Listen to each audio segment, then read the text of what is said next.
जय मसीह। एकछिन पवित्र धर्मशास्त्र बाइबलबाट अति नै महत्त्वपूर्ण कुरा लिएर आएको छु। तपाईहरुसँग बाइबल छ भने पढ्न सक्नुहुन्छ। कलसीको पुस्तक 3 अध्यायको 13 पद। यहाँ यसरी लेखिएको छ, एउटाले अर्कोलाई सहने गर, कुनै मानिसको विरुद्धमा केही दोषको कारण छ भने एक अर्कालाई क्षमा गर्ने गर। जसरी प्रभुले तिमीहरूलाई क्षमा गर्नुभएको छ त्यसरी तिमीहरूले पनि क्षमा गर्नुपर्छ। आमेन, हालेलुया। परमेश्वर पितालाई धन्यवाद भएको होस्। यो बिहानको समय म यो वचन किन लिएर आउँदैछु भने यो क्षमा भन्ने कुरा, सहने भन्ने कुरा चाहिँ तपाईँ हामीलाई गाह्रो लाग्ने विषय हो। तपाईँ हामीलाई रिस उठ्छ, तपाईँ हामीलाई डाहा लाग्छ, हैन? ती हामीभित्र त्यस्ता स्वभावहरू छन् जसले गर्दा हामी कुनै व्यक्तिलाई अनि क्षमा गर्न सकिरहेका हुँदैनौँ।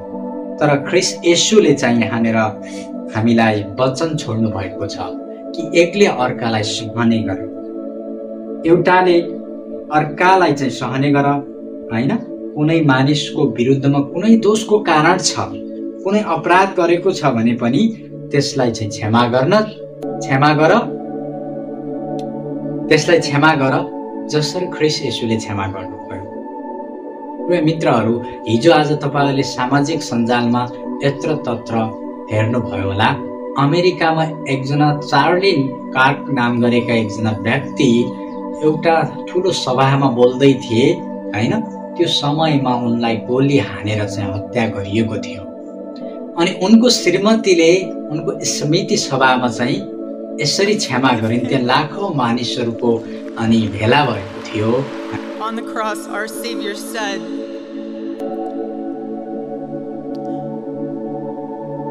Father, forgive them, for they not know what they do. That man,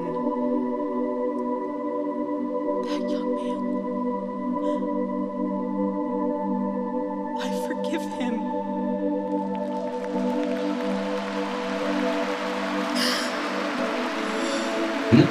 लाखौं मानिसहरूको बीचमा उनले यसरी आफ्नो श्रीमानलाई हत्या गर्ने मानिसलाई क्षमा गरे। उनले यसरी भनेकी थिइन्, त्यो जवान मान्छे जसलाई म क्षमा गर्छु, मेरो श्रीमानले पनि यसै गर्नुहुने थियो र येशू प्रभुले पनि हाम्रा लागि यसै गर्नुभयो। येशू प्रभुले पनि मार्नेलाई क्षमा गर्नुभयो। येशू प्रभुले पनि दुःख दिने मानिसहरूलाई क्षमा गर्नुभयो भन्ने कुरा चार्लीको श्रीमतीले चाहिँ भनेकी थिइन्। उनलाई यो कुरा सहज थिएन, तर हिक्मतका साथ आँट गरिन् उनले। आफ्नो प्रिय श्रीमानलाई गुमाउनुको पीडा कति हुन्छ, है? तर उनले ख्रीष्ट प्रभु येशूको खातिर, प्रभुको खातिर उनले आफ्नो श्रीमानलाई हत्या गर्ने हत्यारालाई क्षमा गरे। हालेलुया। यति ठुलो हृदय आज कहाँबाट आउँछ त? यो बाइबलको वचन अनुसार, यहाँ लेखिएका वचन अनुसार हिँड्ने मानिसले यो कुरा गर्न सक्छ, यो हिम्मत गर्न सक्छ। आफ्नो अपराधीलाई, आफ्ना शत्रुहरूलाई चाहिँ क्षमा गर्न सक्ने त्यो हिम्मत, त्यो आँट कसरी आउँछ भने येशूको वचन, यो बाइबलको वचन पालना गर्ने मान्छेलाई मात्र यो आँट आउँछ। त्यसकारण म यो शुभ बिहानीको घडी भन्न चाहन्छु, तपाईँ याद गर्नुहोस् कि जब तपाईले क्षमा दिनुहुन्छ नि, तपाईको हृदयमा शान्ति आउन थाल्छ। तपाईँ आफै खुसी, हलुका महसुस गर्न थाल्नुहुन्छ। त्यसकारण यदि कोही कसैलाई अहिलेसम्म पनि तपाईले क्षमा दिन सकिरहनु भएको छैन भने म अनुरोध गर्न चाहन्छु, बाइबलले भन्छ एकले अर्कालाई क्षमा दियो जसरी येशू प्रभुले हाम्रा पापहरू, हाम्रा अधर्महरू क्षमा गर्नुभएको थियो।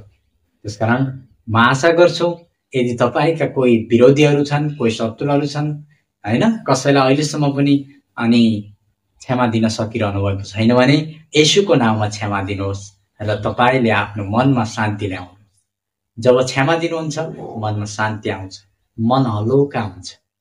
आमेन। हुन्छ, परमेश्वरलाई धन्यवाद भएको होस्। सबैलाई जय मसीह।